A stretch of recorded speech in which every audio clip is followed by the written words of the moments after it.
Majalah Tempo menyebutkan Ganjar takut dengan Megawati serahkan portofolio ke Jokowi. Elektabilitas Ganjar kembali menguat, Prabowo stabil, Anies stagnan. Balasan berkelas Gerindra usai Prabowo disindir Butet, netizen serang balik. Anies ungkap awal mula tongkat cakra Pangeran Diponegoro diterima dan dikembalikan ke Indonesia. Halo sahabat pojok, minggu ini kita akan menyajikan berita-berita terupdate, aktual, dan berbagi informasi menarik lainnya selama sepekan. Bersama saya Vanessa di program Resum Pojok Negeri Media.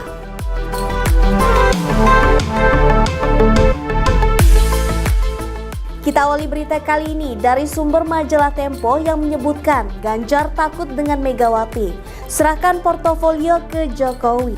Berikut informasinya. Presiden Jokowi dikabarkan intens bertemu dengan Menteri Pertahanan Prabowo Subianto.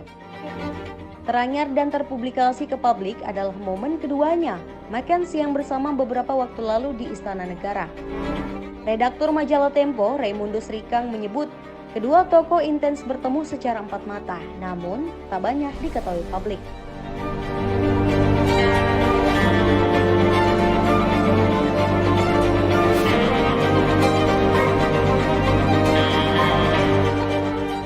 Rikang membocorkan pertemuan keduanya membahas sejumlah kegiatan yang dilakukan Prabowo selaku Menteri Bawahan Jokowi, diantaranya pertemuannya dengan Perdana Menteri Malaysia. Namun Rikang tak membantah jika pertemuan kedua tokoh yang sempat berseteru di Pilpres 2014 dan 2019 ini turut membahas perkembangan jelang pemilu 2024. Menurut sumber Rikang, Jokowi turut mengapresiasi elektabilitas Prabowo yang mengalami tren positif jelang Pilpres 2024.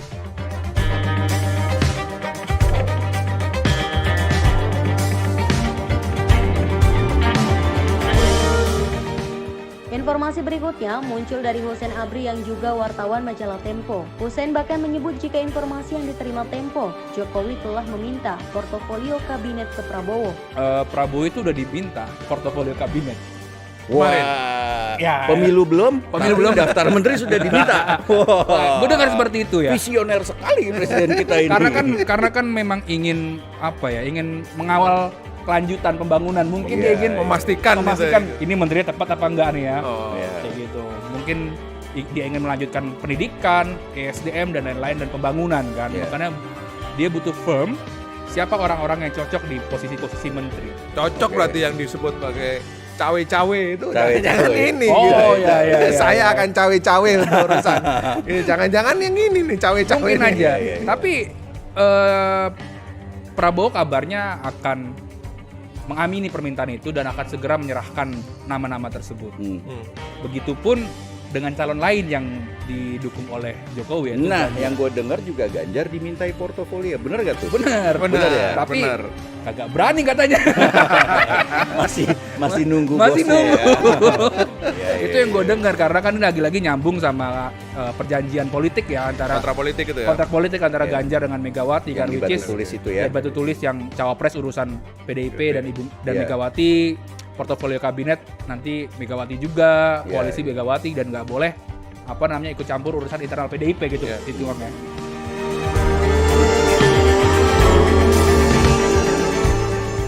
Alasannya Jokowi ingin mengawal dan memastikan keberlangsungan program nasional yang telah dibuatnya ditangani orang yang tepat.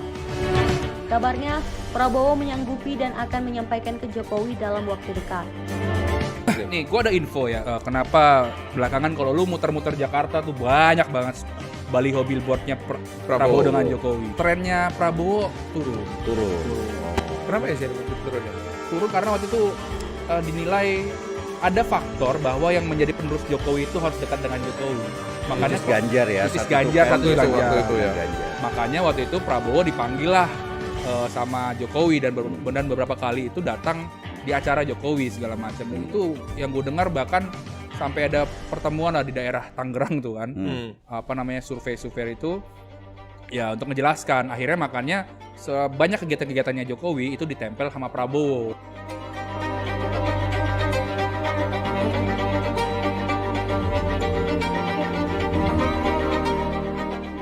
Sementara jurnalis majalah Tempo lainnya, Stefanus Pramono mengungkapkan dukungan untuk Prabowo semakin meningkat, khususnya dari kalangan TNI dan purnawirawan TNI.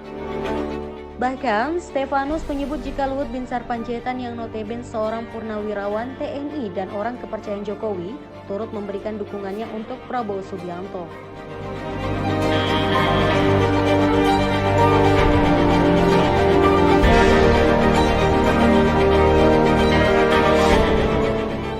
Lalu, benarkah Presiden Jokowi beserta koleganya mendukung full untuk pencapresan Prabowo Subianto di Pilpres 2024 mendatang?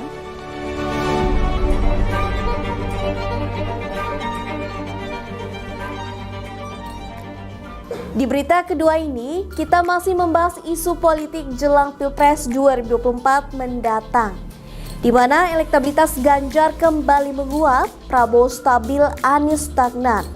Political Weather Station, elektabilitas survei ini didasari pada pertanyaan, jika pemilu dilakukan hari ini, tokoh mana yang akan dipilih? Inilah informasi selengkapnya.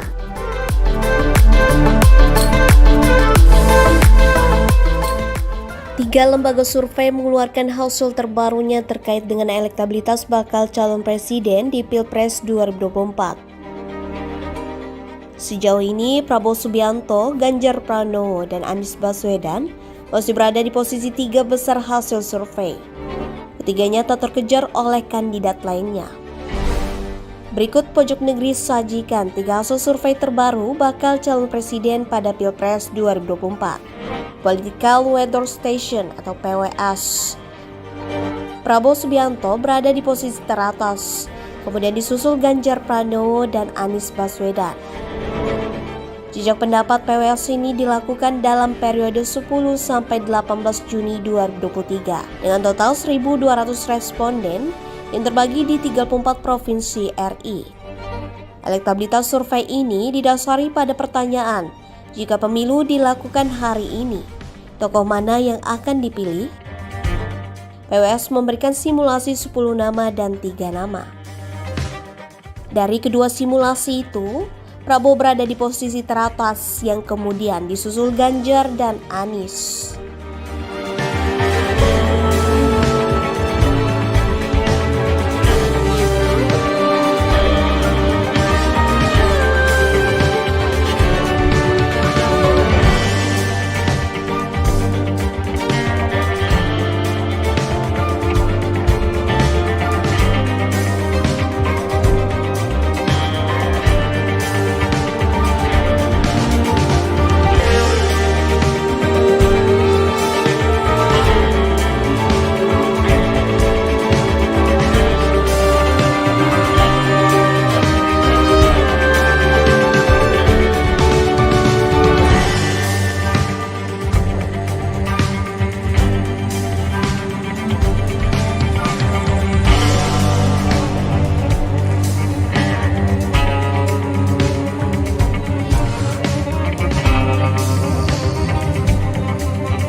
Hasil survei PWS memperlihatkan bahwa nama Prabowo Subianto semakin kokoh di puncak elektabilitas apabila Pilpres hanya diikuti oleh 3 capres saja. Algoritma Research and Consulting. Survei ini dilakukan melalui wawancara tatap muka menggunakan kuesioner terhadap 2009 responden di seluruh Indonesia yang terbagi secara proporsional berdasarkan data pemilih di 34 provinsi Indonesia. Direktur Eksekutif Algoritma Aditya Perdana mengatakan 3 nama masih konsisten menempati posisi elektoral tertinggi, yaitu secara berurutan untuk capres yakni Ganjar Pranowo 29,3%, Prabowo Subianto 24,6%, dan Anies Baswedan 16,9%. Jika dibandingkan dengan survei algoritma yang dilakukan pada 6 bulan lalu, yaitu Desember 2022, ada rotasi pilihan capres yang saat itu angka Ganjar di 25,1%, Anies 18,7% dan Prabowo 16,6%. Dukungan pemilih terhadap bakal calon presiden juga masih sangat volatil, menggambarkan masih terbukanya pemilih untuk beralih pilihan. Hanya sekitar 33,9% pemilih yang menyatakan pilihan capresnya sudah final dan tidak akan berubah pilihan.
Sementara dalam simulasi tunggal 3 nama capres, Ganjar masih menduduki posisi elektabilitas teratas. Ganjar masih mengungguli Prabowo dan Anies. Populi, dalam survei bertajuk Masa Depan Pembangunan dan Demokrasi, menakar komitmen Capres 2024, Ganjar berada di posisi pertama. Elektabilitas Ganjar menyalip Prabowo yang sempat unggul bulan lalu.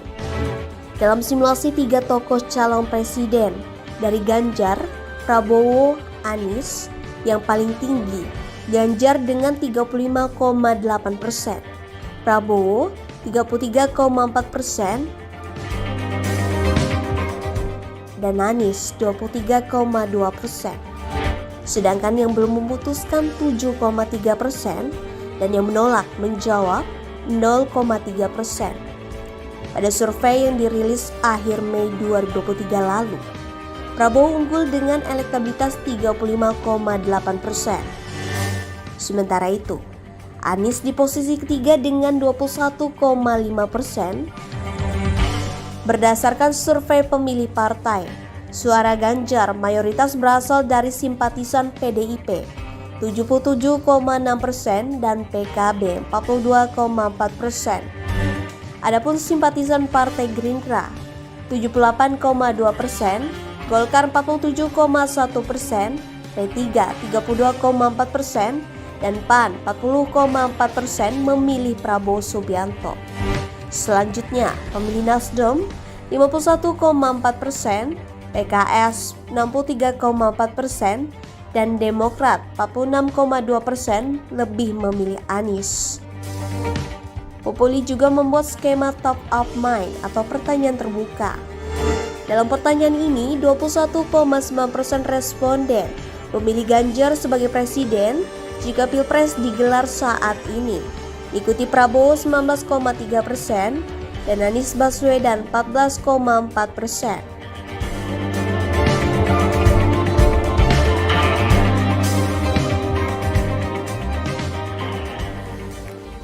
Di informasi berikutnya, balasan berkelas Gerindra usai Prabowo disindir Butet. Netizen serang balik. Partai Gerindra merespon pernyataan budayawan Butet Kartarejasa yang menyebut Indonesia akan bersedih jika presiden terpilih nantinya adalah tukang culik. Ketua DPD Partai Gerindra DKI Jakarta, Ahmad Riza Patria menyatakan siapapun yang menyindir Prabowo Subianto akan dibalas dengan kebaikan. Berikut informasi selengkapnya.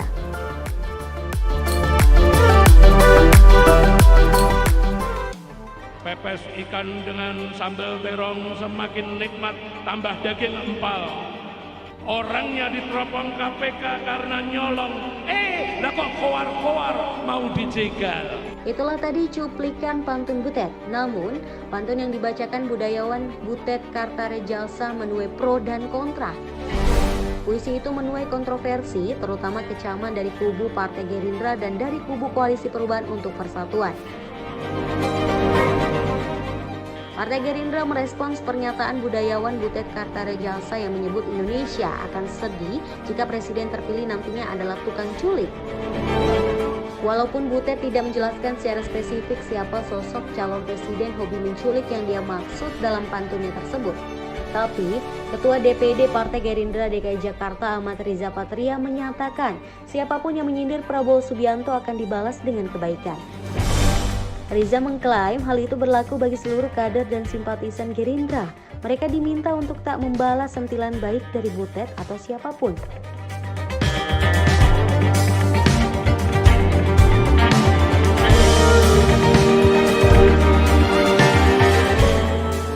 Sebagaimana diketahui, Butet bermonolog di puncak perayaan Bulan Bung Karno yang menyinggung banyak hal.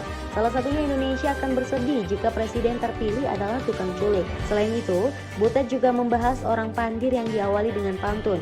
Butet kemudian menyinggung soal sosok yang sedang dipantau oleh Komisi Pemberantasan Korupsi, tapi mengaku tengah dijegal.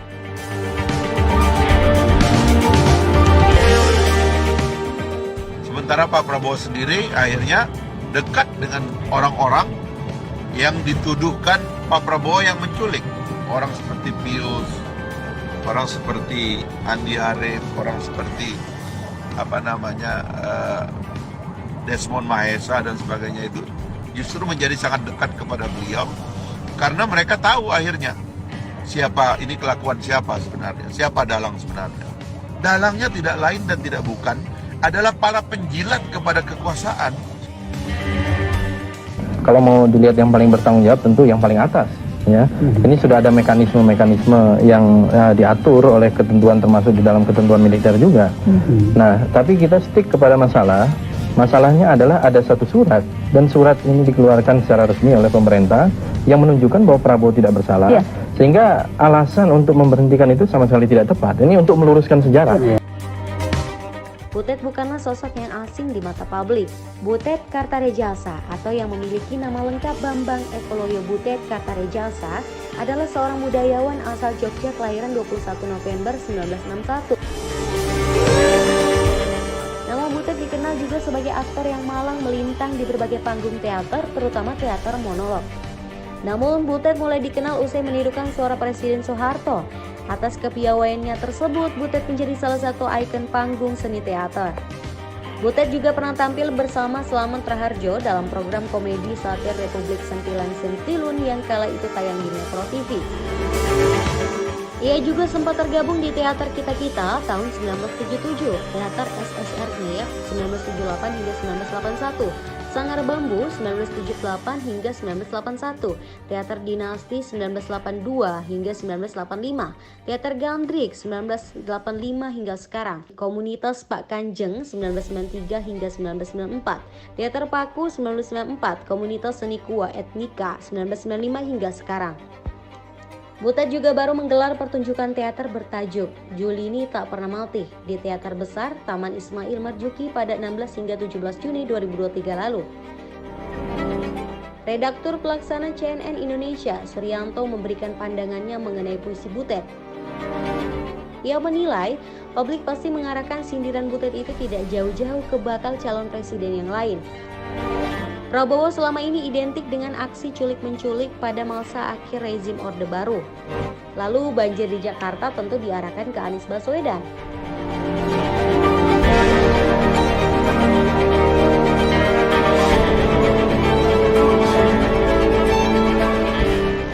Namun, menurutnya yang menarik bahkan membuatnya terkejut adalah sindiran Butet dibacakan di puncak Bulan Bung Karno yang di sana terdapat ribuan massa dari PDI Perjuangan. Apakah ini sindiran dari Butet sendiri atau sindiran dari PDIP? Menurutnya Butet sendirilah yang tahu. Berarti apakah Anda ingin mengatakan upaya untuk menjegal Anies selama ini bukan hanya sekedar narasi, bukan hanya sekedar tuduhan, tapi memang nyata terjadi karena ada petinggi-petinggi atau orang dalam pemerintahan yang mendatangi tim atau koalisi Anies secara langsung? Saya menjadi saksi, saya mengalami dan saya mendengar cerita itu. Bahkan sampai ini ada seorang menteri yang terus-menerus melakukan kampanye bahwa Anies tidak akan bisa maju karena dia akan kena perkara hukum, dan karena itu dia bersiap untuk menjadi penggantinya Anies, sedang mendekati terus-menerus satu partai politik. Menyerang formula itu bukan menyerang Anies, ini adalah hajat hidup yang akan dirasakan manfaatnya oleh ribuan orang di Jakarta, di Indonesia. Mereka-mereka yang akan kehilangan kesempatan. Bisa jadi apa yang dilontarkan Mas Butet ini dianggap tudingan dari PDIP juga, tapi atau mungkin bisa jadi apa yang disampaikan Butet ini adalah semacam hiburan bagi audiensnya, karena saat itu yang hadir di situ adalah kader-kader PDIP yang juga pasti pendukungnya Ganjar Pranowo sebagai capres.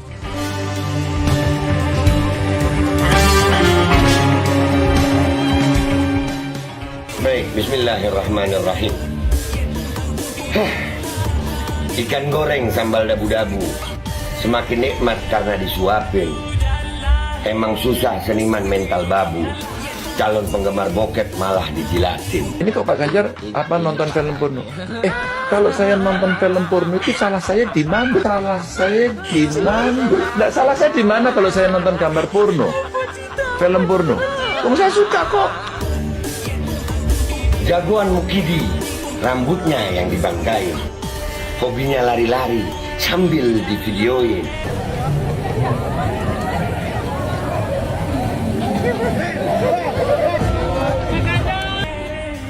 Nasib rakyat Jateng banyak yang nangisin, jalannya banyak yang rusak, dan rakyatnya memang miskin. Aku ki tekon penanganan macet ning Jawa Tengah iki kepiye kok malah ngarani media murah cetha piye karepmu? Jawab gampang, ben ora macet engko dalane tak pindah ning langit ini lho Pak, kok dadi gubernur kok piye to? Anggap soal macet di mana Pak? Macet di mana yang makin parah? Kan semua. Media mau. Izin mau minta foto Pak. Masih ingat Pak. Media mau foto. Oh, dia suka film porno, ya jangan dipilih. Oh, dia suka korupsi, ya jangan dipilih. Oh, partai yang itu tuh musuh betul itu dengan ulama, ya jangan dipilih. Oh, dia suka film porno, ya jangan dipilih. Oh, dia suka korupsi, ya jangan dipilih. Oh, partai yang itu tuh musuh betul itu dengan ulama, ya jangan dipilih.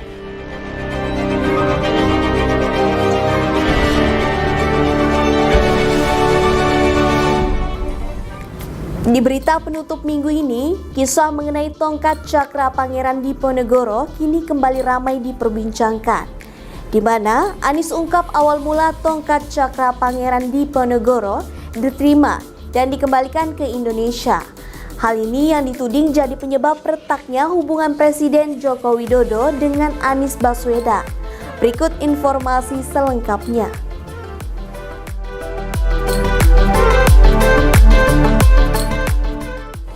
Tongkat cakra Pangeran Diponegoro dituding jadi penyebab retaknya hubungan Presiden Joko Widodo dengan Anies Baswedan. Anies dituding menikung Presiden Jokowi pada penyerahan tongkat bersejarah tersebut. Kisah mengenai tongkat cakra Pangeran Diponegoro kini kembali ramai diperbincangkan. Anies Baswedan menerima tongkat pusaka Kanjeng Kyai Cokro atau tongkat cakra Pangeran Diponegoro saat ia menjabat Menteri Pendidikan dan Kebudayaan atau Mendikbud. Penyerahan tongkat cakra Pangeran Diponegoro dilakukan pada saat pembukaan pameran seni rupa Aku Diponegoro di Galeri Nasional Indonesia Jakarta, Kamis 5 Februari 2015 silam. Anies sendiri diketahui dilantik menjadi Mendikbud pada 27 Oktober 2014 dan berakhir pada 27 Juli 2016.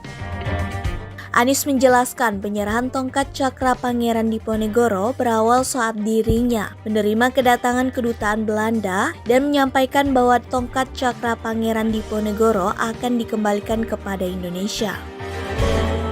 Anies saat itu baru bertugas menjadi Mendikbud, namun penyerahan barang tersebut harus dijaga kerahasiaannya mulai dari tempat, waktu, dan lainnya mengingat barang tersebut begitu berharga. Terlebih, banyak orang yang mencoba memburu barang tak ternilai harganya itu.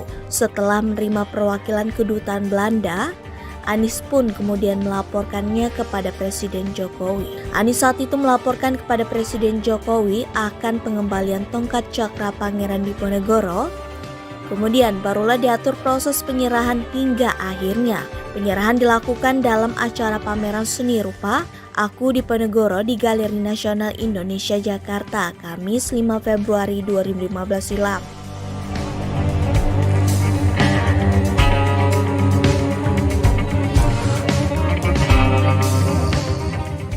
Menurut Anies Baswedan, awalnya Presiden Jokowi akan hadir dalam acara penyerahan tongkat Cakra Pangeran Diponegoro tersebut di Galeri Nasional. Namun 1 atau 2 hari sebelum penyerahan, Presiden Jokowi ternyata ada acara ke Filipina. Akhirnya acara yang semula harusnya dihadiri Presiden kemudian diwakilkan kepada Mendikbud yang saat itu dijabat Anies. Anies menegaskan tidak ada istilah menelikung Presiden di balik penyerahan tongkat Cakra Pangeran Diponegoro.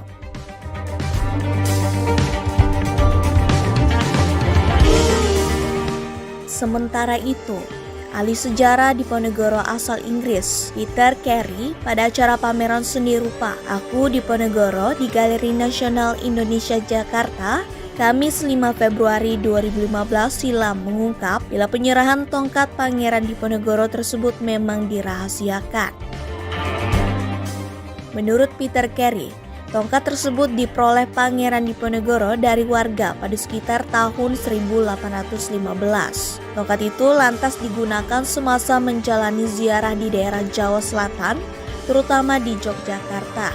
Itu terjadi sebelum Diponegoro mengobarkan perang terhadap Hindia Belanda pada 1825 sampai 1830. Selama 181 tahun tongkat tersebut sebelumnya disimpan oleh salah satu keluarga keturunan Gubernur Jenderal Hindia Belanda, Jean Christian Baut, 1833 sampai dengan 1834. Kemudian Michel Baut mewakili keluarga besar keturunan G.C. Baut menyerahkan pusaka tongkat ziarah Diponegoro kepada pemerintah Indonesia. G.C. Baut menerima tongkat ziarah Diponegoro yang juga disebut tongkat Kanjeng Kiai Cokro dari Pangeran Adipati Notoprojo. Notoprojo adalah cucu komandan perempuan pasukan Diponegoro, Nyi Ageng Serang. Notoprojo dikenal sebagai sekutu politik bagi Hindia Belanda. Ia pula yang membujuk salah satu panglima pasukan Diponegoro, Ali Basa Sentot Prawirojo, untuk menyerahkan diri kepada pasukan Hindia Belanda pada 16 Oktober 1829. Tongkat Kanjeng Kiai Cokro dipersembahkan Notoprojo kepada G.C. Baut saat inspeksi pertama di Jawa Tengah pada musim kemarau tahun 1834. Sejak 1834, Baut dan keturunannya di Belanda merawat tongkat ziarah Diponegoro itu hingga akhirnya dipulangkan ke Indonesia pada Kamis 5 Februari 2015. Berdasarkan penelusuran Peter Carey, tongkat Kanjeng Kiai Cokro menjadi artefak spiritual sangat penting bagi Diponegoro, terutama dari simbol cakra di ujung atas tongkat sepanjang 153 cm itu. Berdasarkan mitologi Jawa, cakra sering digambarkan di genggam Dewa Wisnu pada inkarnasinya yang ketujuh sebagai penguasa dunia. Diponegoro kemudian menganggap perjuangannya sebagai perang suci untuk mengembalikan tatanan moral ilahi demi terjaminnya kesejahteraan rakyat Jawa. Perang juga dianggap sebagai pemulihan keseimbangan masyarakat.